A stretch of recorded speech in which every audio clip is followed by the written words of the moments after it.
todos, eu sou o professor Léo, professor de Física do curso Poliedro, e hoje a gente vai conversar um pouquinho sobre dinâmica, né? Mais especificamente sobre os princípios, né, que fundamentam o estudo da dinâmica, ou seja, as leis de Newton, né, que foram publicadas sobre basicamente 3 grandes leis, né, que é a primeira lei de Newton, o princípio da inércia, que na verdade é uma síntese das ideias de Galileu, né, sobre a inércia. Também temos o princípio fundamental da dinâmica, também conhecido como segunda lei de Newton, e o princípio, né, da ação-reação, ou terceira lei de Newton. Então, hoje a gente vai conversar um pouquinho sobre a ideia, né, desses princípios que vão embasar, né, toda a descrição de um exercício, né, dos grandes vestibulares. Esse é um assunto muito recorrente. Então, independentemente do tipo de exercício, das forças envolvidas, a gente vai estar sempre baseado nos princípios, né, e é sobre isso que a gente vai falar. Tudo bem? Então, vamos lá.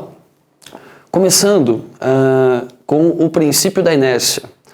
Basicamente, Newton, quando ele sistematiza, quando ele organiza, né, o conhecimento que chegou até ele por grandes pensadores como Galileu, né, Descartes, Copérnico, Kepler, enfim, grandes nomes que já tinham contribuído, né, o mais antigo deles, ou o mais antigo, o próprio Aristóteles, né, que já tecia comentários e conclusões, né, sobre a interação dos corpos, mas, né, a gente sabe que a questão que envolvia os filósofos antigos era uma questão, eles tentavam explicar os fenômenos.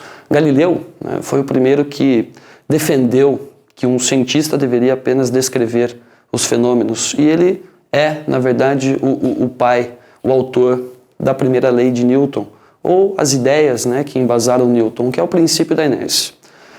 Pois bem, o importante é você ter a consciência que Newton estabelece regras dentro de uma divisão muito clara, que é, na primeira lei de Newton, né, ou o que chamamos de primeira lei de Newton, o princípio da inércia, ele trata de situações ou contextos que envolvem resultantes nulas, ou seja, se a força resultante for igual a zero, né, o vetor força resultante for igual ao vetor nulo, ou o módulo dessa força for nula, isso envolve basicamente mais de uma situação.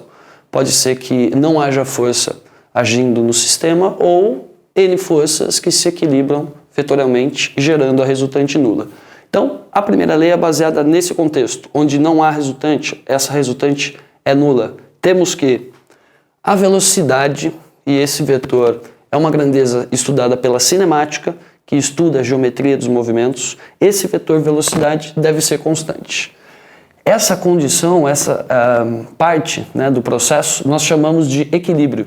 Ou seja, o equilíbrio em física é uma condição em que não há resultante agindo no sistema. Ou seja, para o vetor velocidade ser constante, nós temos 2 possibilidades. Primeira possibilidade: se o vetor velocidade, ou seja, se o sistema já estava em repouso ou estiver em repouso no instante em que a condição de resultante nula agir, o corpo permanece em repouso, e aí nós damos o nome de equilíbrio estático.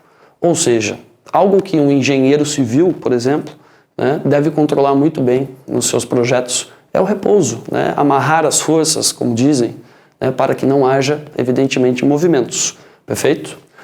Outra condição, e essa um pouco mais perigosa nos exercícios, é a condição de equilíbrio dinâmico, ou seja, se o sistema, o corpo em si, estiver se movendo no instante em que ele entrar em equilíbrio, ou seja, a resultante for nula, ele não irá parar, se não houver uma força contrária que o tire dessa condição.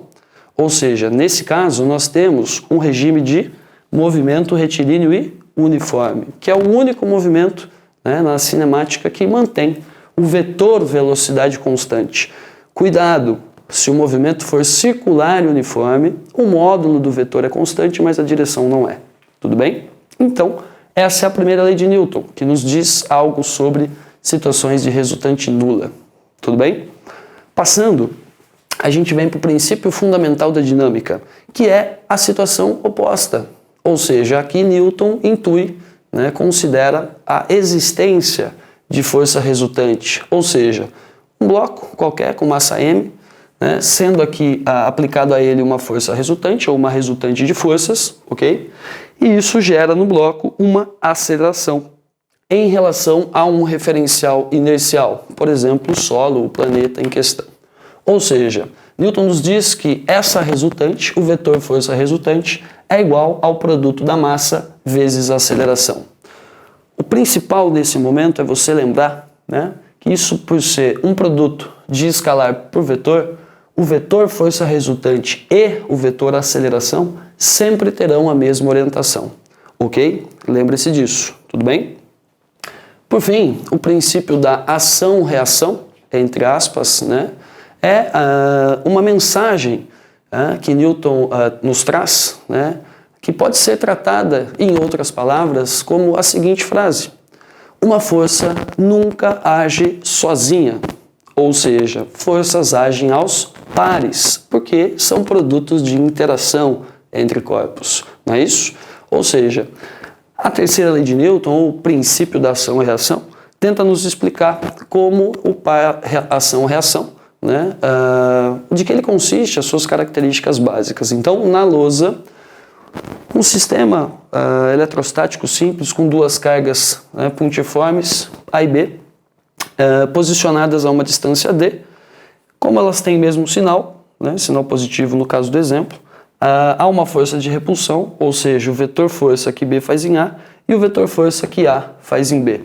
Esses módulos deveriam ser determinados pela lei de Coulomb e, neste caso, admitindo distâncias pequenas, nós podemos considerar, né, que essas forças formam o par ação-reação. E a mensagem é a seguinte: o vetor força que A faz em B é igual a menos o vetor que B faz em A. Ou seja, são vetores opostos. Vejam as características dos vetores opostos. Ou seja, aqui temos, esses vetores têm o mesmo módulo, mesma direção, sentidos opostos, né?